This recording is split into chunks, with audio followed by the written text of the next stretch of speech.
ఏ రకమైన చేపలైనా సరే ఇలా ఒకసారి మసాలా పట్టించి ఫ్రై చేయండి, రుచి అద్భుతంగా ఉంటుంది.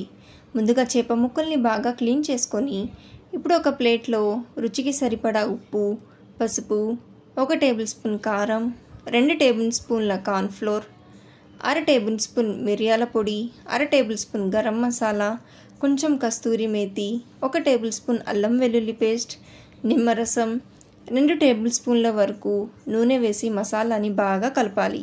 మసాలా మొత్తం కలుపుకున్న తర్వాత దీంట్లో చేప ముక్కల్ని వేసి ప్రతి ముక్కకి మసాలా పట్టేలాగా బాగా కలుపుకోవాలి. ఇలా కలిపి 1 గంట సేపు ఫ్రిడ్జ్లో మ్యారినేట్ చేసుకొని పెట్టుకోండి.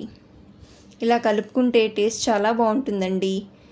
ఇప్పుడు స్టవ్ మీద ఒక కడాయి పెట్టుకొని 3 టేబుల్ స్పూన్ల వరకు నూనె వేసుకొని మీడియం ఫ్లేమ్లో ఈ చేప ముక్కల్ని ఫ్రై చేసుకోవాలి. 2 వైపులా ఎర్రగా అయ్యేంత వరకు ఫ్రై చేసుకుంటే టేస్ట్ చాలా బాగుంటుంది.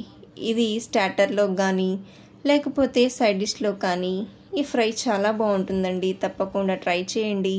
మరి ఈ రెసిపీ కనుక మీకు నచ్చితే లైక్ చేయండి, సబ్స్క్రైబ్ చేసుకోండి.